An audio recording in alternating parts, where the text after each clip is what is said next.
نحمده ونستعينه ونستغفره ونعوذ بالله من شرور أنفسنا ومن سيئات أعمالنا من يهده الله فلا مضل له ومن يضلل فلا هادي له وأشهد أن لا إله إلا الله وحده لا شريك له وأشهد أن محمدا عبده ورسوله بلغ الرسالة وأدى الأمانة ونصح الأمة وجاهد في الله حق جهاده صلوات الله وسلامه عليه وعلى آله وأصحابه ومن تبع سبيلهم واهتدى بهديهم إلى يوم الدين وسلم تسليما كثيرا ثم بعد مزارك إن شاء الله من أوراق عذاب لباسا بتملكته هنا فيما يخص الرجال مالتنا بتلاقي وندوچن بتملكته አለባበስ ላይ ሊያስተውሉ የሚገባቸው ነጥቦች ኢንሻአላህ ለመዳሰስ እንሞክራለን። አስሉ ሊባስ ከአላህ Subhanahu Wa Ta'ala የሆነ ጸጋ ነው። ያንን ጸጋ ደግሞ ማንም ሰው በሐዋና በስሜት ይሄ አይቻልም ይሄ ይቻላል ሊል አይገባም። ነገር ግን ሁሉም ነገር ደሊልን የተከተለ ነው የሚሆነው ማለት ነው። አስሉ ኢባሃ ነው። ማንኛውም በምድር ላይ ያሉ ነገሮች አላህ Subhanahu Wa Ta'ala ለኛ የተፈጠሩና እኛን የሚያገለግሉ እንደሆኑ አላህ Subhanahu Wa Ta'ala ነግሮናል። يقول الله عز وجل هو الذي خلق لكم ما في الأرض جميعا በምድር ላይ ያለን ነገር በአጠቃላይ ለእናንተ አላህ Subhanahu Wa Ta'ala ፈጥሮላችኋል። ثم استوى إلى السماء فسواهن 7 سماوات وهو بكل شيء عليم። ይሄኛው አያ እንደሚያመለክተው ማንኛውም በምድር ላይ ያለ ነገር ለخدمة البشرية ለሰዎች ጥቅም እንዲውል አላህ Subhanahu Wa Ta'ala የፈጠረው ጸጋ መሆኑን እንረዳለን።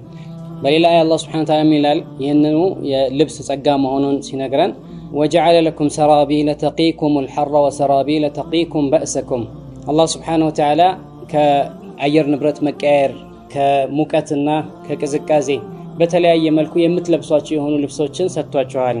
እንደዚሁ ስትቸገሩ ከችግር የሚደግፏችሁ የሆኑ ልብሶችን يعني ሲበርድህ የምትለብሰው ሲሞቅህ የምትቀንሰው ማለት ነው። እንዲህ አይነት ልብሶችን አላህ Subhanahu Wa Ta'ala ሰጥቷቸዋል ይላል። ይሄኛው የአላህ Subhanahu Wa Ta'ala امتنان ነው ማለት ነው። قال كذلك يتم عليكم نعمه أو نعمته لعلكم تسلمون لله سبحانه وتعالى እጅ ተሰጡና እሱም በብቸኝነት ታመልኩ ዘንድ አላህ Subhanahu Wa Ta'ala ጸጋዎቹን በእናንተ ላይ ይሞላል ይለናል። هذا من تمام نعم الله ማለት ነው። ልብስ በራሱ አላህ Subhanahu Wa Ta'ala في سورة الأعراف በሁለት አያዎች ሰፋ ያለ ቁም ነገሮችን አላህ Subhanahu Wa Ta'ala ነግሮናል። يقول الله عز وجل يا بني آدم قد أنزلنا عليكم لباسا يواري سوآتكم وريشا ولباس التقوى ذلك خير ذلك من آيات الله لعلهم يذكرون.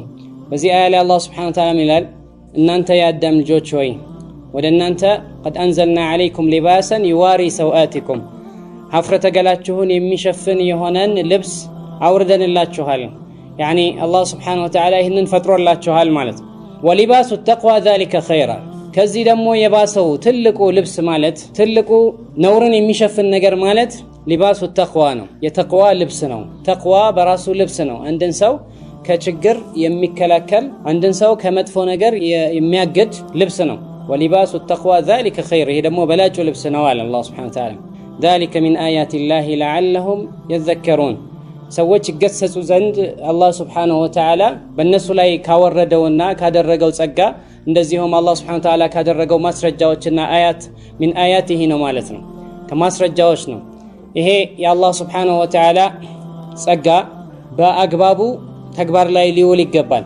ይሄ ነው አላህ Subhanahu Wa Ta'ala كذلك يتم عليكم نعمته ያለው لعلكم تسلمون الله Subhanahu Wa Ta'ala እሱ በሚፈልገው መልኩ ለናመልከው ዘንዳ ማለት ነው። እና ይሄንን አስመልክቶ ይሄንን አያ الشيخ عبد الرحمن السعدي رحمه الله من ይላሉ قال ثم امتن عليهم بما يسر لهم من اللباس الضروري واللباس الذي المقصود منه الجمال ወሳኝ የሆነውን ሀፍረተ ገላቸውን የሚሸፍኑበት መሰረታዊ የሆነውን ልባስና እንደዚሁ ራሳቸውን ሊያሳምሩበት ሊያስውቡበት የሰው ልጆች የሚለብሱትን ልባስ ሁለቱንም አላህ Subhanahu Wa Ta'ala ጠቀሰላቸው በመመጻደቅ የሱን ኒዕማና አላህ Subhanahu Wa Ta'ala በእነሱ ላይ የዋለውን ጸጋ በመቁጠር ጠቀሰላቸው ይላል። ከዛ በኋላ ይላሉ وهكذا سائر الاشياء ሌሎችም ነገሮች ቢሆኑ ልክ እንደዚህ ሆነው كالطعام والشراب والمراكب والمناكح ونحوها ሁሉም እነዚህ ጸጋዎች በአጠቃላይ ሌሎችም قد يسر الله للعباد ضروريها ومكمل ذلك يعني በጣም ወሳኝና ضروري ነው መሰረታዊ ነው የሚባለውንም ነገር የዛ ማሟያ ነው የሚባለውንም ነገር ሁለቱንም አላህ Subhanahu Wa Ta'ala አሟልቶላቸዋል ለሰዎች አለ። ከዛ በኋላ ምን አሉ ثم بين لهم أن هذا ليس مقصودا ከዛ በኋላ አላህ Subhanahu Wa Ta'ala የሚፈልገው ግን ይሄ እንዳልሆነ ይነግራቸዋል ወሳኙ ነጥብ ይሄ አይደለም ማለት ነው ليس مقصودا بالذات وإنما أنزله الله ليكون معونة لهم على عبادته وطاعته السن لمملك الله سبحانه وتعالى በብቸኝነት ለመገዛት ይታገዙበት ዘንዳ የሰጣቸው ጸጋ እንጂ እሱ በራሱ ጸጋው ራሱ ተፈልጎ አይደለም ማለት ይሄ ጋያ አይደለም ዱንያ መዝራዓቱ ለልአኺራ የማንኛውም ሰው ህይወቱም ሞቱም ለአላህ Subhanahu Wa Ta'ala እንዲሆን ነው የተፈለገ ስለዚህ ነው እስላም የሁሉ ነገር የህይወት በአጠቃላይ መመሪያ ነው የምንለው ማለት ነው ስለዚህ አንድ ሰው እነዚህን ጸጋዎች ሲያገኝ በእነዚህ ጸጋዎች አላህ Subhanahu Wa Ta'ala አመስግኖና አላህን በብቸኝነት አምልኮ ለትልቅ ኸይር ሊበቃ እንጂ ያንን ብቻ ጸጋዎች በማጣጣም ጊዜውን ሊያጠፋ ወይም ደግሞ እነዚህን ጸጋዎች በራሳቸው በጸጋነታቸው ብቻ ተከጅሎባቸው አይደለም ከበስተጀርባቸው የተፈለገ ኸይር አለ ያሉን ነው ረሂመሁላሁ ተዓላ ከዛ በኋላ አንድ ቁም ነገር ያስጨብጡናል قال بتقدير عدم هذا اللباس تنكشف عورته الظاهرة عند سويه لبس الله سبحانه وتعالى زي لا يتكسو الله يفتر لنا لبس باينورونا ያንን ባያገኝ ግልጽ የሆነ ሐፍረተ ገላው ይጋለጻል ነገር ግን ይህ አላህ Subhanahu Wa Ta'ala ወሊባሱ ተቅዋ ذلك خير ያለው የአይነቱ ልብስ አንድ ሰው ባይኖረውና ቢራቆት በጣም ከባድ የሆነ ችግር ውስጥ ይገባል ይላል عدم لباس التقوى فإنها تنكشف عورته الباطنة ይህ የተቅዋ አለመኖር የሚያጋልጠው የፊት ለፊትን ሐፍረተ ገላ ሳይሆን የውስጥን ሐፍረተ ገላ ነው ይሄ ደግሞ يريده الخزي والفضيحة አኺራ ላይ ከባድ ችግር የሚፈጥርበት ይሄ ነው ትክክለኛ መዋረድ ይሄ ነው ማለት ነው ትክክለኛው መጋለጥም ይሄ ነው ማለት ነው يوم تبلى السرائر ድብቅ ነገሮች ሁሉ ግልጽ በሚሆኑበት ቀን ማለት ነው የተሸሸጉ የተደበቁ ነገሮች ሁሉ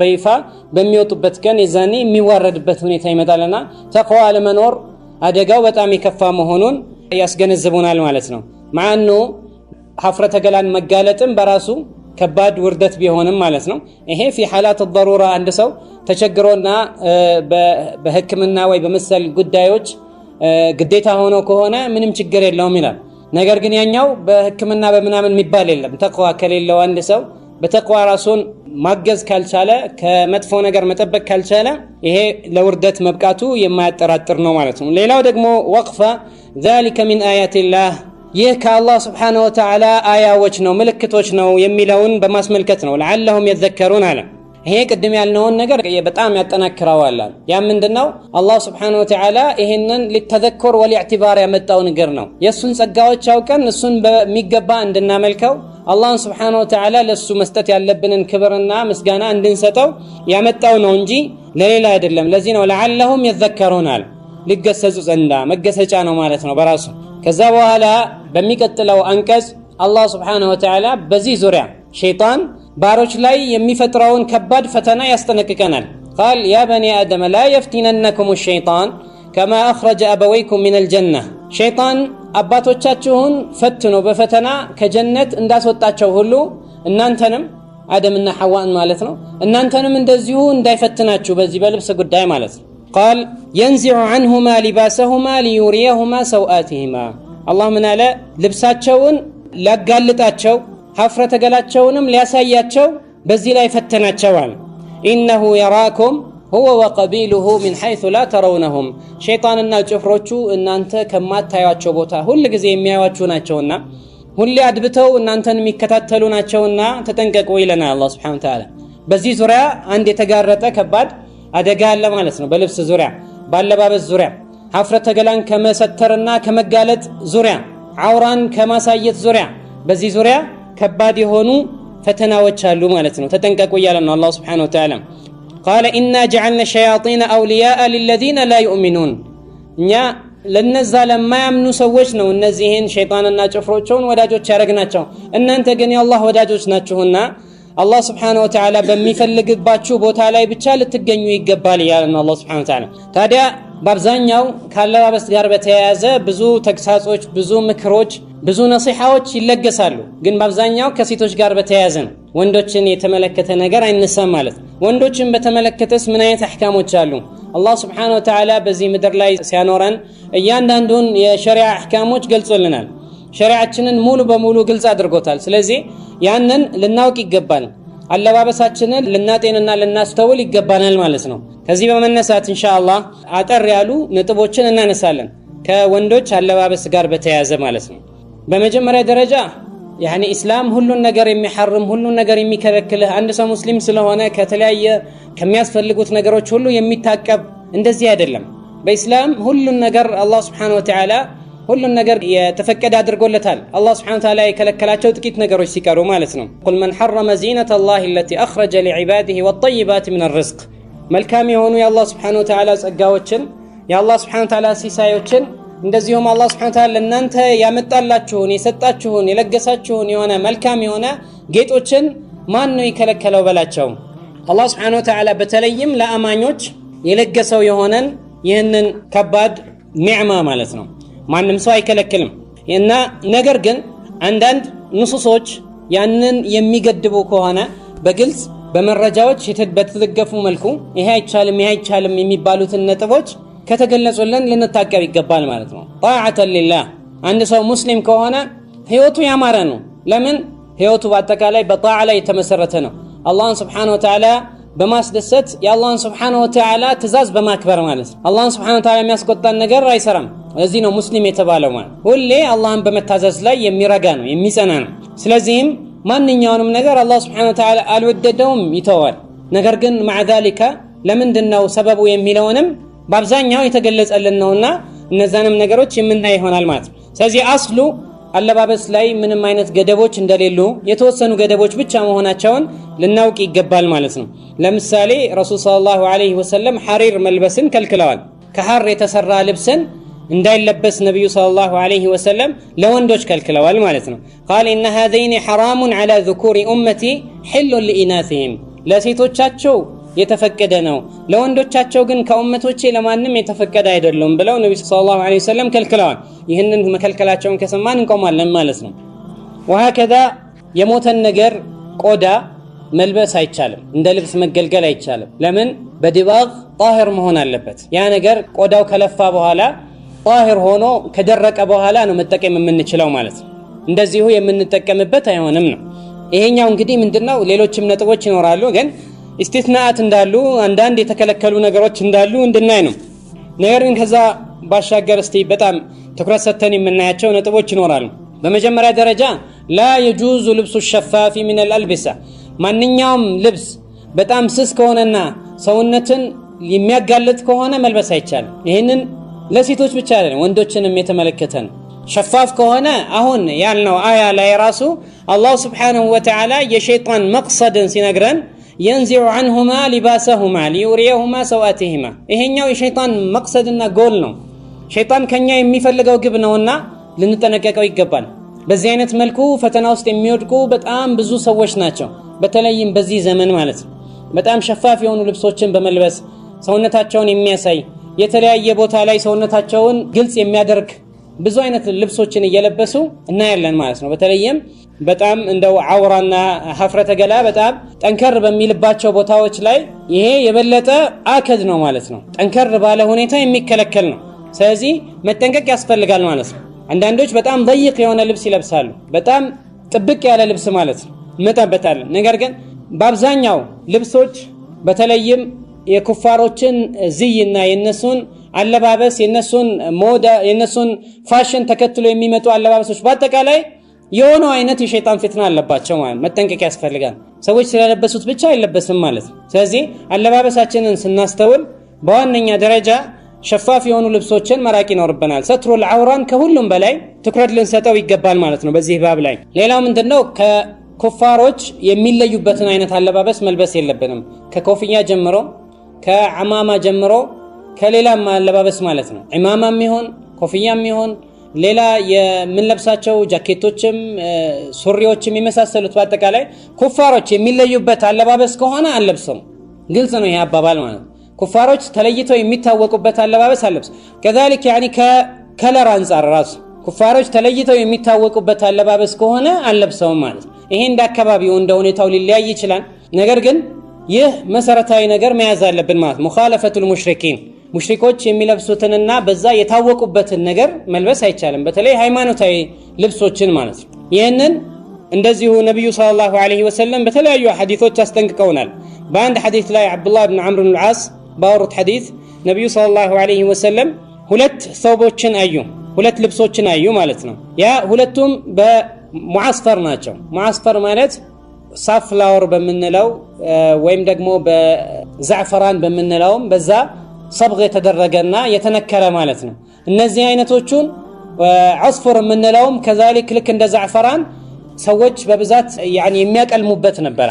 ነባት ሆኖ ነገር ግን ከሱ በሚወጣው ቀለም ሰዎች ልብሶችን ያቀልሙበት ነበር። ያንን ማቅለም በብዛት የዓዳት الكفارና ሙሽሪኮች ስለነበረ ነብዩ ሰለላሁ ዐለይሂ ወሰለም ከልክለው ነበረ። قال النبي صلى الله عليه وسلم إن هذا من ثياب الكفار فلا تلبسها إن هذه من ثياب الكفار فلا تلبسها እነዚህ የኩፋሮች ልብሶች ናቸውና አትልበሳት አሉ። ከለከሉ ማለት ነው ነብዩ ሰለላሁ ዐለይሂ ወሰለም። ይሄኛው ሙዛፈር የሆኑ ልብሶችን መልበስ አይቻልም። ያው ዋና እዚህ ጋር የመጣበት ሙኻለፈቱል ሙሽሪኪን ባለባበሳችንም ከሌላ እምነት ተከታዮች ራሳችንን መነጠል ያስፈልጋል የሚለውን መሰረት ለማድረግ ነው። ስለ አልዋንና የተለያዩ ልብስ ቀለሞች በተመለከተ ምን አይነት ከለር ይቻላል ምን አይነት ከለር አይቻልም ምናምን የሚለውን ኢንሻአላህ ምን መጣበት ይሆናል። ሌላው ምንድነው መሰረታዊ ነጥብ ልክ እንደዚሁ يحرم التشبه الرجال بالنساء والنساء بالرجال ወንዶች በሴቶች መመሳሰል ሴቶችም እንደዚሁ በወንዶች መመሳሰል ነብዩ ሰለላሁ ዐለይሂ ወሰለም ረግመዋል ማለት من الكبائر ነው ማለት ነው። በጣም ከባድ ነገር ነው እና ይሄኛውን እንደዚሁ መጠንቀቅ ያስፈልጋል። لعن الله المتشبهين من الرجال بالنساء ከወንዶች በሴቶች የሚመሳሰሉ ሰዎችን ነብዩ ሰለላሁ ዐለይሂ ወሰለም ረግመዋል። አለባበስ ሴቶች ዘንድ የታወቁ ልብሶችን ለወንዶች መጠቀም፣ ወንዶች እንደዚሁ ሴቶች ዘንድ የታወቁ አለባበሶችን መጠቀም ከብዙ መልኩ ሊሆን ይችላል። በራሱ በልብሱ ምንነት ሊሆን ይችላል። كذلك ከሚሰራበት ማቴሪያል ሊሆን ይችላል፣ ከጥበቱ ሊሆን ይችላል፣ በተለያየ በዲዛይኑ ሊሆን ይችላል። በማንኛውም ነገር መመሳሰል አይፈቀድም ማለት ነው። ሌላው ምንድነው ማንኛውም ሰው ልብሶቹን ማስተዋል የሚገባው አንደኛ ከነዛፋ አንፃር ነው። ከነዛፋ አንፃር الاعتناء بالنظافه ይሄ መጥሉብ ነው ማለት ነው። በጣም በዚህ ላይ ጉሉው ማድረግና ድንበር ማለፍ ባይፈለግም ነገር ግን ማንኛውም ሰው መልበስ የሚገባው ንጹህ የሆነ ልብስ ነው ማለት ነው። ስለ ንጽህናው ትኩረት ሊሰጥ ይገባል ማለት ነው። አብዱላህ ኢብኑ መስዑድ ባወሩት ሐዲስ ነብዩ ሰለላሁ ዐለይሂ ወሰለም ይናሉ لا يدخل الجنة من كان في قلبه مثقال ذرة من كبر በጣም ጥቂትን ያህል እንኳን ኩራት ያለበት ሰው ጀነት አይገባም አሉ ነብዩ ሰለላሁ ዐለይሂ ወሰለም። ይሄንን ሲሉ አንድ ሰው ተነሳና قال إن الرجل يحب أن يكون ثوبه حسنا ونعله حسنا ልብሱ ንጹህ እንዲሆን ይፈልጋል፣ ጫማው ንጹህ እንዲሆን ጥሩ እንዲሆን ይፈልጋል። ይሄ ታዲያ እንዴት ነው አላቸው። ይሄን ሲላቸው ነብዩ ሰለላሁ ዐለይሂ ወሰለም ያሉት إن الله جميل يحب الجمال አላህ Subhanahu Wa Ta'ala ቆንጆ ነው፣ እንደዚሁ መዋብን መልበሳችሁን ማማራችሁን ይወዳል። አላህ Subhanahu Wa Ta'ala ያምራልና በራሱ ማለት ነው። ይሄንን አሉት ነብዩ ሰለላሁ ዐለይሂ ወሰለም። ታዲያ እያንዳንዱ ሰው ስለ ልብሱ ጽዳትም ይሁን ውበት ማሰብ ይኖርበታል ማለት ነው። ይሄንን ማሰቡ ኩራት አይሆንም ኢላ በሰዎች ላይ ተዓሊ እስካልፈለገ ድረስ ከሰዎች ራሱን ከፍ ማድረግ ሊባሱ ሹህራ እንዲሆንለትና እንዲታወቅ በዛ ልብስ እስካልፈለገ ድረስ ይሄኛው من غير غلو ይቻላል ማለት ነው። ልብሱን ንጽህናውን ማሰብ፣ የልብሱን ጥራት ማሰብ፣ ጀውዳውን ጥሩነቱን ማሰብ ይሄ ምንም ችግር የለውም ማለት ነው። ሌላው ምንድነው ከልብስ የተወደደ ልብሶች አሉ። የተወደዱ ልብሶች ስንል ለምሳሌ الابيض من اللباس የተወደደ ነው። ረሱል ሰለላሁ ዐለይሂ ወሰለም ዘንድ የተወደደ ነበረ ማለት ነው። ነብዩ ሰለላሁ ዐለይሂ ወሰለም ኢብኑ አባስ ባወሩት ሐዲስ ይላሉ البسوا من ثيابكم البياض فانها من خير ثيابكم وكفنوا فيها موتاكم ነጫጭ ልብሶችን ልበሱ ከልብሶቻችሁ፣ ይሄ ከልብሶቻችሁ ሁላ በላጭ ነው። كذلك የሞቱ ሰዎችን በሱ ከፍኑበት ብለዋል ነብዩ ሰለላሁ ዐለይሂ ወሰለም ማለት ነው። በሌላም ሐዲሶች ነብዩ ሰለላሁ ዐለይሂ ወሰለም ነጫጭ ልብሶችን ለብሰው እንደታዩ የሚገልጹ ብዙ ሐዲሶች አሉ። ይወዱት ነበር ልብሶችን ማለት ነው። የተለያዩ አይነት ልብሶችን ለብሰዋል ነብዩ ሰለላሁ ዐለይሂ ወሰለም፣ ግን የተለያዩ ከከለር አንፃር ማለት ነው። ግን ነጭን ይፈضሉት ነበር ማለት የተሻለ ነበር። كذلك ሚካኤል እና في غزوة أحد عبد الله بن عمرو بن العاص ሌሎችም እንደተናገሩት ነብዩ ሰለላሁ ዐለይሂ ወሰለም يوم أحد መለኮች ከዛ በፊት አይቻቸው የማላክ ከዛ በኋላም አይቻቸው የማላክ ሁለት መለኮች ከረሱል ሰለላሁ ዐለይሂ ወሰለም ዘንድ ቆመው አየሁኝ ይላል እና ያኛውም የለበሱት ነጭ እንደሆነ ይጠቅሳል ማለት ነው። እና እንደዚህ አይነት ብዙ ሐዲሶች ነጭ የተወደደ እንደሆነ ማለት ነው። ግን ሌሎችም አልዋኖችን በተመለከተ ኢንሻአላህ የምንመጣበት ይሆናል። ከዚሁ አንድ ሰው አለባበሱን ሲያስብ አዳቦችን አብሮ ማሰብ አለበት። ሲለብስ አንድ ሰው አዲስ ልብስ ከገዛ ነብዩ ሰለላሁ ዐለይሂ ወሰለም እንደሚያደርጉት ዱዓ ሊያደርግ ይገባል። ምክንያቱም በዚህ ልብስ ምክንያት የሚመጣለትን ኸይር መከጀልና በዚህ ልብስ የሚመጣበትን ሸር መጠንቀቅ ያስፈልገዋል ማለት ነው ነብዩ ሰለላሁ ዐለይሂ ወሰለም። እናም ስለዚህ ነብዩ ሰለላሁ ዐለይሂ ወሰለም ሲያደርጉ ነበር እንደዚህ ማለት ነው።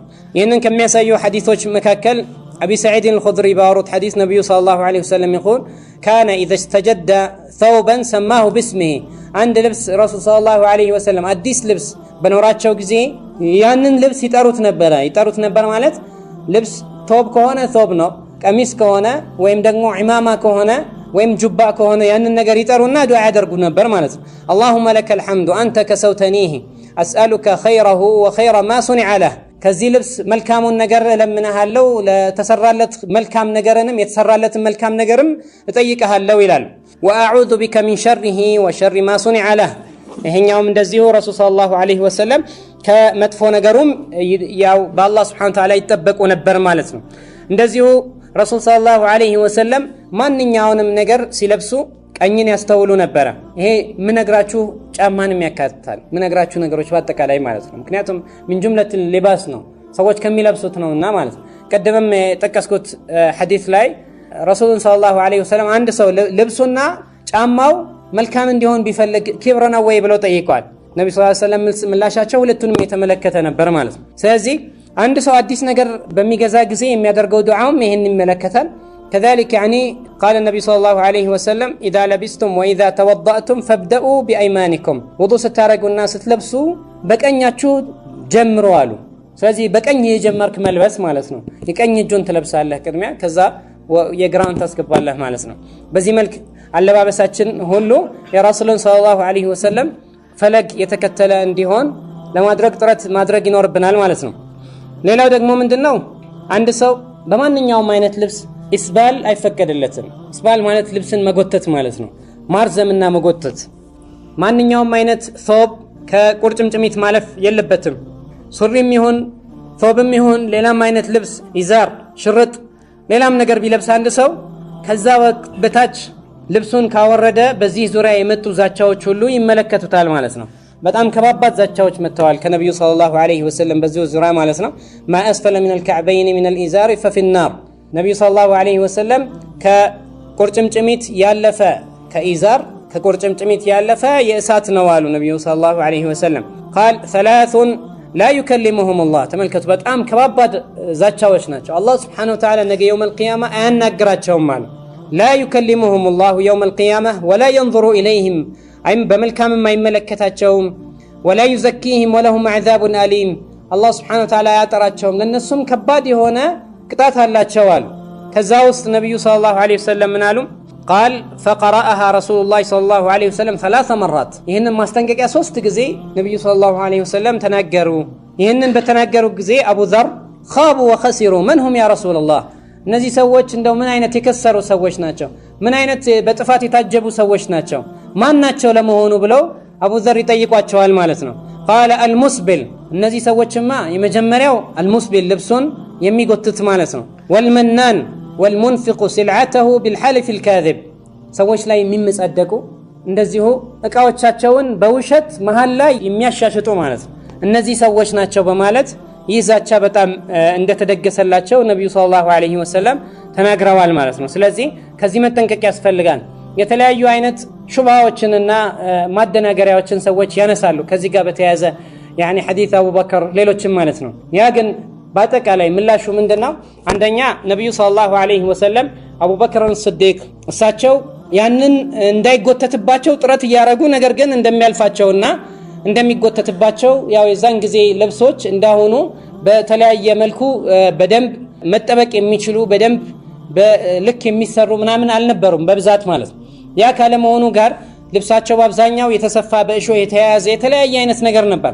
እናም አቡበክር ስዲቅ አተዓሃዱ ይላሉ ለመያዝ ሞክራለሁ ነገር ግን እያለፈኝ ይረዝማል ልብሴ ሲሉ ነብዩ ሰለላሁ ዐለይሂ ወሰለም አንተ ለስተ ሚመን يلبسه خيلا ለኩራት ከሚለብሱ ሰዎች አይደለህም አሉት። ስለዚህ ይሄ ያንተ ዑዝር የታወቀ ነው። ስለዚህ አንተ የዚህ አይነት ምስክርነት ካለ ይሄኛውን ብትል አንድ ነገር ነበር፣ ግን ይሄ አይነት ምስክርነት ያለው የለም። ክብርንና ኩራትን ማንኛውም ሰው በልቡ ላይ ሊፈራ